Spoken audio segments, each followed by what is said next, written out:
So what about China in the Ukrainian War of Independence? Right now, a lot of noise have been circling around in the US mainstream media in terms of, Secretary Blinken or Joe Biden or their advisors warning China of not assisting Russia, and there would be bad consequences if China does so. It's BS. China is already supporting Russia. Look at the trains, the trucks, the transportation movement pattern from China to Russia. It's very clear. If you are a subscriber of Palantir, stock ticker number PLTR, it's a security information company of in the US that works for the US Homeland Security and Immigration Services, and they have the system. They can check the international flow of goods, particularly relevant to national security. But even if you don't, even if you are not a Palantir subscriber, right, that's too high class. How about Thomson Reuters Icon? If you are a trader, you can take a look at the flow of goods between the China and Russia. Even if you're not a Thomson Reuters subscriber, how about look at Google Map, right? Look at the most universally available stuff.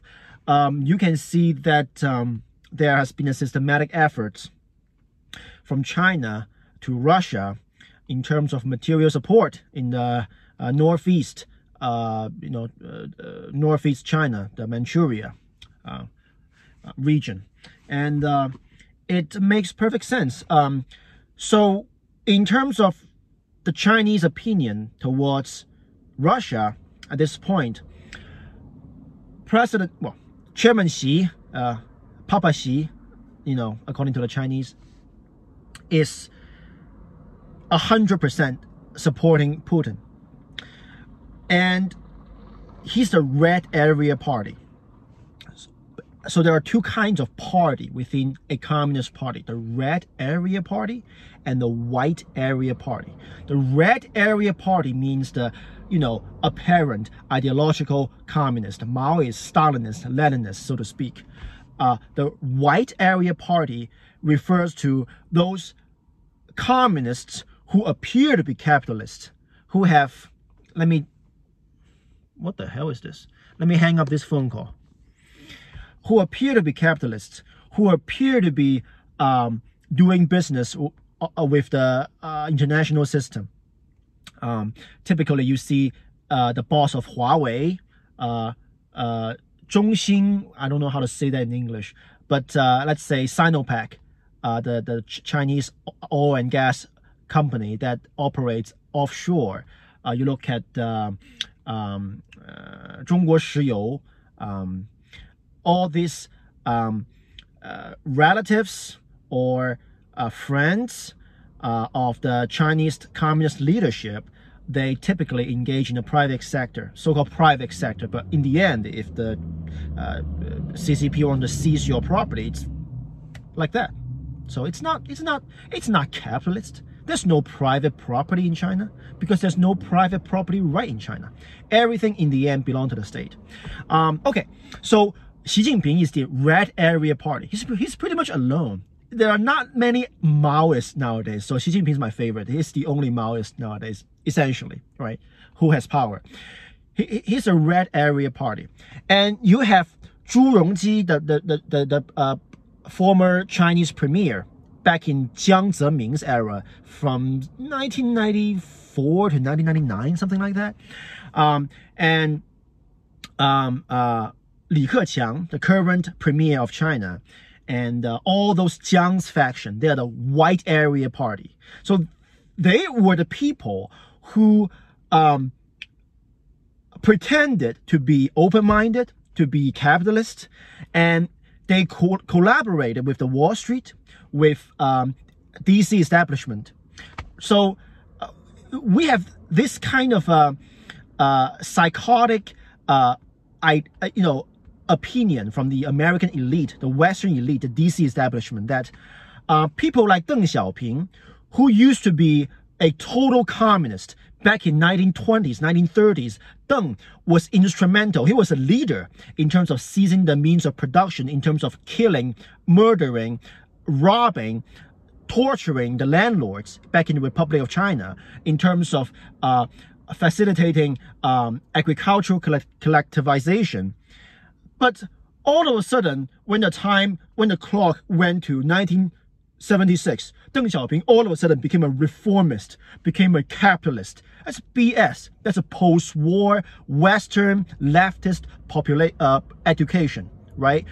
You typically see in the Brookings Institute, that kind of New York Times, that kind of places, as if a unrepentant communist never apologized, never wrote a book about how wrong he was, never really rethought his life and his philosophy, all of a sudden became a capitalist. So those people are white area party.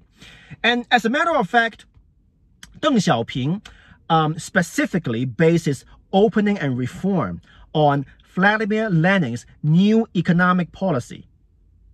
I give you 2 seconds. Google new economic policy, Lenin. So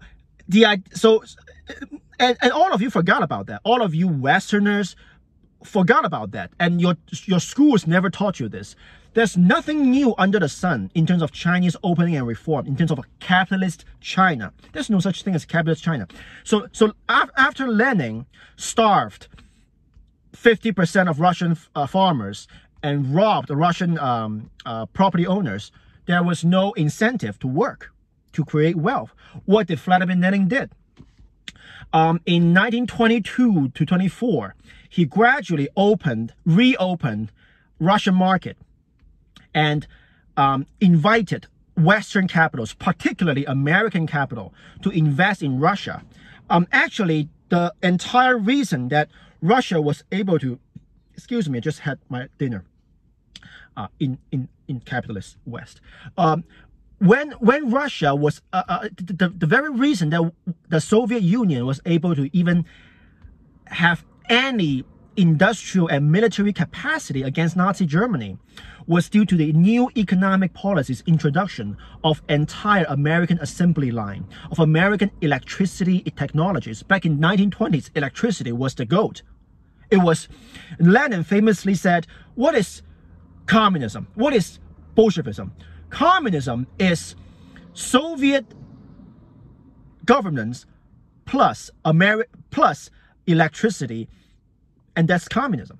And so his new economic policy introduced a lot of American technologies, investment, tractors, technologies into Soviet Russia.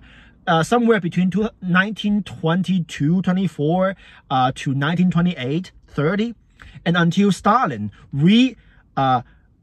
came to power and re-nationalized. Actually, it's re-nationalized, because Lenin nationalized and then again decentralized and used market economy to boost the Russian productivity, and then Stalin re-nationalized. That process between 1917 Bolshevik Revolution to 1932 Stalin's to 1924 the new economic policy, to 1932 Stalin's re-nationalization, is the entire history between the Chinese Mao's communist China in 1949 to the so-called opening and reform 1976 to Xi Jinping's re-nationalization effort in around 1912, something like that. Oh, sorry, 2012, something like that. So why do I talk about Chinese communist history? So-called realists always talk about what matter is interests, what matter is national interests. Well, what is national interest? A nation, a country is not an iron board that has only one dimension. No, a country, a nation has multiple people. They have multiple beliefs. They are in conflict with each other. What matters in the end is what people believe. What matters in the end is not so-called, is not the what matters in the end is not geopolitics. What matters is in the end is your faith. It's what you believe, who you are, who you want to work with, who you want to fight against. For example, back in World War II, Nazi Germany, Hitler's Germany, and Mussolini's Italy had no geopolitical common interest at all. They were in direct competition. Mussolini wanted Austria, the Tyrol region. Hitler wanted Greater Germany, including the Tyrol region. The two actually almost came to war. Before 1939, Mussolini was a favorite child of the West, so-called, especially of FDR. FDR actually sent a delegation to study Mussolini's Italy's, to study. He got his idea of social security from Mussolini's welfare state. That's what your favorite FDR did. But why eventually did Mussolini and Hitler came together? Because they share a common ideology. Because they believe in a nationalistic version of Leninism. They believe in the communist or form of organization in terms of party state, the fascist party, the Nazi party, but with a nationalistic twist. They are against international socialism, but they're totally for national socialism. Two are the same thing in terms of domestic policy. State-owned healthcare, state-owned enterprise, state-run media, same thing. But it's a matter of who you rip off, right?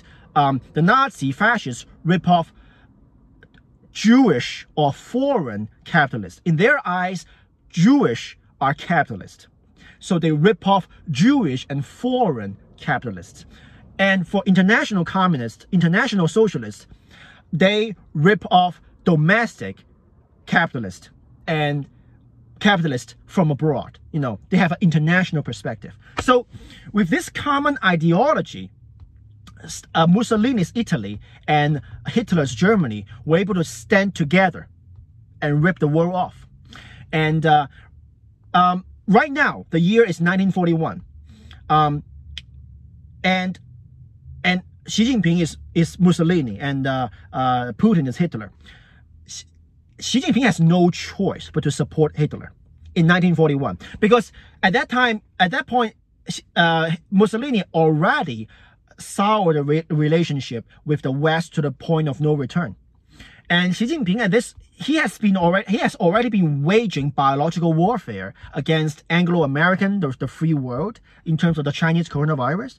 But by the way, 2 years ago, this video we banned. How dare you accuse Chinese of launching biological warfare? You're supposed to be politically correct, right? Like what the white leftists want. But now all of a sudden, when Biden came to power, lab theory became a total believable thing.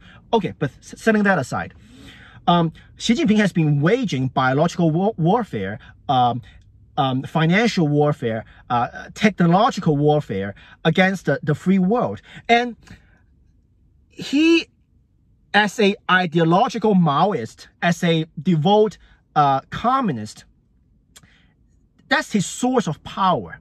If you look at his history, he's not good at running economy. He used to be the provincial head. Is that a provincial head? He used to be the head of a municipality of a Chinese north, like a Qingdao, Shandong area. And he also used to be a local cadre in Fujian province. He was a very mediocre person. He's a big spender.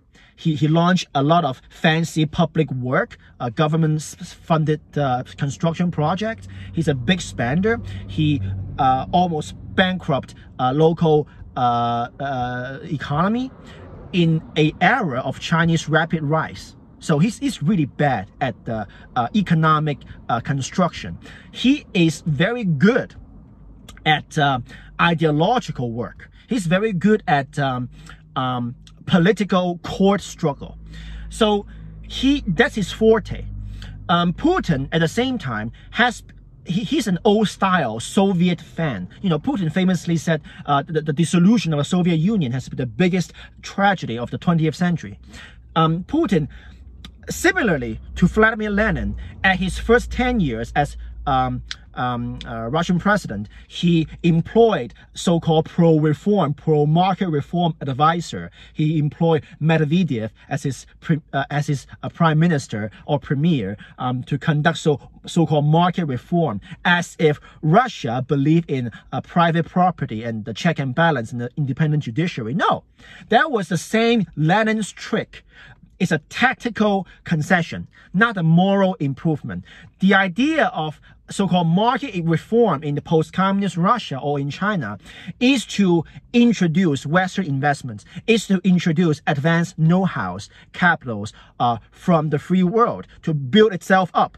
And when the time is right, somebody, Stalin, come to power, renationalize, reintroduce the glory of the old Soviet Union, of the communist China. And that's what's happening. So ideologically, Putin and Xi are the BFF, best friend. And from a realistic so-called interest point of view, actually the ideological level is more important than the realistic level. But let's talk about the realistic level. Xi Jinping, he has to support Putin because he, as a red area party, is pretty much alone in China. Almost everyone else in the Central Committee of the CCP are white area party, because all the power are concentrating into Xi Jinping under the banner of Maoism, under the banner of the original 不忘初心, original mindset of communism. So everyone else has no benefit in supporting dogmatic communism in China. So all these other high-level cadres, they support in terms of a detente, to repair relationship with America, try to continually reform and opening, try to continually introduce Western capitals, Western know-hows to rip off again. So they are pretty much against Xi Jinping's efforts in supporting Putin. They very much want to be the fantastic middle guy, sell food or sell arms to Russia, and then sell manufacture cheap goods to America, try to benefit from every way. That's not going to happen. At this point, Chinese labor cost has already risen to the point that it's more beneficiary to produce to rely on robotics to produce manufactured goods in America, or to relocate to Vietnam and Indonesia and other countries. China's labor cost has risen because Chinese population age has declined, has become so old, and also Chinese people essentially have become much more entitled compared with their, the former selves in early 2000s and 1990s. So the labor cost has risen. China has lost its competitive advantage. For a country of liars, for a country of 99% goods are fake on Taobao, China is not able to renovate, to rely on its high-tech sector. That's not going to happen. A lot of what you see are illusion. They are not true. Just like the New York Times reporters back in 1920s saying how great the Soviet Russia was. They were in Russia. They were fed all the nice caviars from the Bolshevik government, and they sang songs about how great, how renovative, how marvelous the Soviet model was. No, it's wrong. The same thing. China's innovative sector is easily worse than, let's say, Lithuania, worse than Poland, because in a country of no private property right, whatever you do can be easily taken away by political power. If you take a look at Chinese, the fate of Chinese millionaires and billionaires since 1980s, you can see that all this self-made millionaire and billionaire, most of them were anti-corrupted, right? The red area party, the central government the real 根正苗红 or the real descendants of the communists. They, look at you, they wait for you to be rich enough, and then they, charge you with corruption, and then seize your properties. It's the most usual fate of a Chinese white area party, a so-called Chinese capitalist. So it's very commonplace. Just ask any Chinese white collar working in or used to work as an employee, as an engineer, or as a employee of an innovative department. He will tell you that he worked his ass off. In the end, his boss took his fruit of labor, took his research result, took his invention as the boss's own. That's so common. That's like nothing in China. So in this kind of moral and ideological environment, it's not going to happen. So with that in mind, the Red Area Party is regaining its rightful place in China. And Xi Jinping will have his way in China. So Xi Jinping is totally supporting Putin. As we speak, Chinese arms, Chinese food, Chinese drones, Chinese microchips, although they're garbage compared with, Taiwan's and, Intel or European chips, but Russia can use it, right? They're all going to Russia. So China is firmly at the camp of Russia and will be so. China has no friend in the world. People have, no matter from the point of view of good business practice or from the point of view of moral conviction, the world has seen the true face of the Chinese. So China has no friend in the world. Russia has become the only reliable market of China, and Russia, as we speak, has become a financial protectorate of China. Russia, like I said, rely on RMB to conduct its international transaction. It will soon rely on Chinese Beidou, Chinese GPS. It's not called GPS, it's called the Beidou system, to help guide Russian military movement. Because China, like it or not, is superior in electronic technologies. Because China has been a sweatshop for the technology of the free world. So the Japanese plants, American plants, although nowadays many of them have retreated, have closed down, but they had a lot of technologies and investment in China being stolen or being, just taken by the Chinese. And therefore China still have that accumulation of cheap electronics, which Russia lacks. So China is firmly at the camp of Russia. And also, not long ago, we see DPRK launched missiles. Again, the North Korea launched missiles. We see Iran launch missiles against the embassy of the US in Iraq. So we see this axis of evil, this axis country, have remobilized to seek opportunities. Now, Putin, definitely, he is urging China to attack Taiwan. He's urging Iran to attack whoever, Israel, whoever. He's urging all his Axis allies to do their own attack. Whether they will do it, I don't know. It really depends on how desperate Xi Jinping is. If Xi Jinping has to choose between losing power or attacking Taiwan, Xi Jinping will choose attacking Taiwan any moment, because the same thing as Byzantine Russia, the communist China, you either win or you die. There's no middle ground. There's no constitutional rule. So in this case, World War III is a high possibility. It's a high possibility. If Putin fall, then Russia will descend into oblivion, because Putin is Russia and Russia is Putin. It's a centralized empire. So if Russia dissolves into oblivion, guess which target will become the only target, only real target of the free world? It will become communist China. Xi Jinping cannot allow that to happen. So no matter in terms of realpolitik, in terms of the more important ideology, faith, Xi Jinping has to support Putin. He has to. And that's my analysis.